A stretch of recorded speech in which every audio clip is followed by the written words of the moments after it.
Assalamualaikum warahmatullahi wabarakatuh. Balik lagi ke channelku, Cornella Channel. Halo teman-teman, sebelumnya aku mau cerita dulu nih. Jadi aku tuh masih banyak nerima DM ataupun komentar baik di Instagram ataupun TikTok bahkan YouTube yang tanya, misal aku nih pemula, aku mau mulai investasi harus kemana kak? Aku pemula dan modalku cuma segini, aku harus beli apa kak? Terus aku tuh buta banget dan aku zonk banget tentang investasi kak, aku mending investasi kemana? Nah mungkin pertanyaan-pertanyaan tadi adalah pertanyaan dari kamu juga yang sekarang nonton video aku yang belum mulai investasi sampai detik ini. Ayo ngaku. Nah aku mau ngasih tahu nih, kalau investor di Indonesia itu masih dikit banget loh. Masih sekitar 1% dibandingkan jumlah penduduknya. Dan kita tuh masih ketinggalan banget dibandingkan negara-negara yang masih satu kawasan Asia. Misal kayak Korea, Jepang, Cina, dan segala macam. Kita tuh masih dikit banget gitu. Karena masyarakat Indonesia itu yang melek tentang investasi masih sedikit banget. Nah, mungkin di sini dari teman-teman yang nonton videoku juga belum melek, tapi pengen melek gitu. Nah, aku bakal bantu kalian dari awal gitu. Nah, aku mau kasih tahu juga kalau investasi itu sebenarnya ada dua kategori. Ada physical investment dan juga ada financial investment. Nah, physical investment ini adalah investasi terhadap barang-barang berharga. Entah itu mobil, sepatu, atau tas, atau motor yang memang harganya itu biasanya relatif mahal dan kita mau jadiin itu sebagai instrumen investasi. Tapi percaya atau enggak, harga barang tersebut kalau mau kita jual harganya nggak bakal lebih tinggi dibandingkan harga pada saat kita beli karena harganya udah turun. Entah itu karena lecet atau karena udah dipakai dan segala macam. Percaya kan? Nah, terus yang kedua ada financial investment.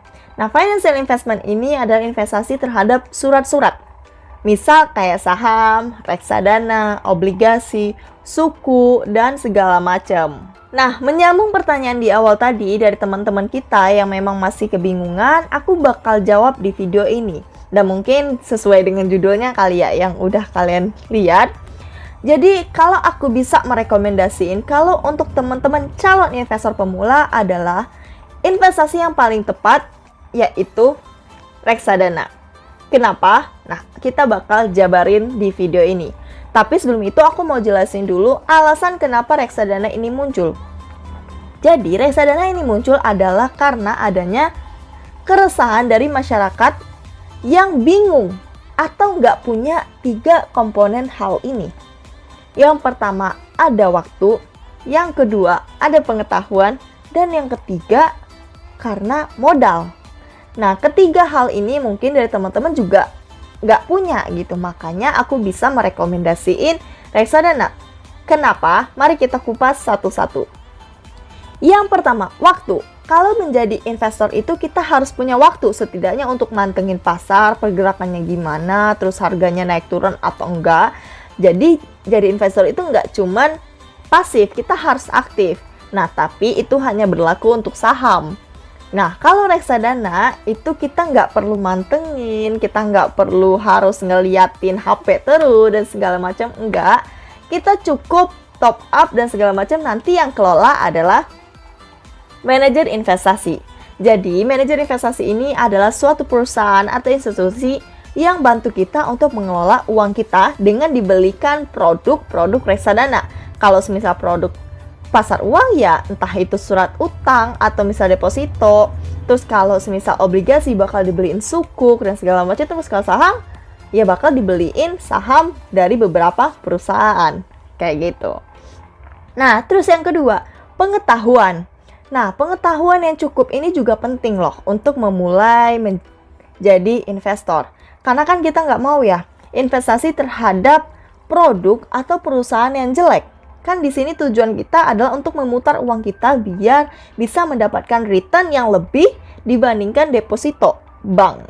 Kayak gitu. Atau cuma sekedar nabung di ATM aja gitu. Karena kepotong biaya admin. Nah, di sini kan emang tujuannya kita untuk mendapatkan keuntungan. Nggak munafik, nggak muna, ya emang itu tujuannya investasi. Bener kan? Nah, makanya diperlukan pengetahuan yang cukup. Cuman karena teman-teman di sini adalah pemula juga, makanya reksadana juga tepat banget buat teman-teman yang mau mulai, karena kalau mau mulai investasi reksadana, banyak banget sekarang aplikasi yang udah dibantu oleh robo. Misalnya aplikasi Bibit ataupun Bareksa yang udah punya teknologi robo advisor yang bisa bantu kita memilihkan produk sesuai dengan profil resiko kita. Kita cukup jawab pertanyaan dari mereka, beberapa pertanyaan. Nah, nanti kita bakal dipilihkan produk yang sesuai dengan profil resiko kita tadi. Entah itu agresif, moderat, atau konservatif. Iya kan? Nah, nggak usah khawatir atau nggak usah takut. Produknya itu emang udah disesuaikan dengan kepribadian kita. Kasarnya kayak gitu. Nah, terus yang ketiga, modal yang banyak. Sebenarnya untuk investasi itu dulu ya, itu kayak saham, itu butuh modal yang gede banget karena harus ada minimal deposit dan segala macam. Tapi seiring berkembangnya waktu, berkembangnya teknologi yang ada di Indonesia, sekarang tuh udah banyak banget platform yang udah menyesuaikan dengan keadaan masyarakat di Indonesia itu sendiri. Nah, makanya produk yang cocok untuk investasi adalah reksadana itu tadi. Karena reksadana bisa dimulai dari uang 10.000 aja. Dan produknya itu adalah produk reksadana pasar uang. Nah, sebenarnya kalau dilihat tadi modalnya itu nggak perlu banyak-banyak. Kan setidaknya di sini kita mau ngelatih habit kita, kebiasaan kita untuk menabung. Cuman bedanya menabung bukan menabung di celengan atau di bank, tapi menabung ke instrumen investasi. Nah, makanya aku selalu bilang di setiap videoku, kalau pemula selalu gunakan metode DCA. DCA ini adalah dollar cost averaging atau metode nabung. Nabung investasi bisa digunakan untuk nabung reksadana atau nabung saham. Dan aku pribadi juga menggunakan metode ini. Karena metode ini juga menjadi metode yang tepat banget untuk kita yang nggak tahu kapan harus beli dan kapan harus jual. Paham kan ya? Nah, jadi sebenarnya baik lagi aku bakal tekenin kalau untuk teman-teman pemula, investasi yang paling cocok adalah reksadana. Entah itu pasar uang, obligasi, ataupun saham, yang penting reksadana. Karena emang returnnya dan resikonya dari reksadana ini kecil dibandingkan saham.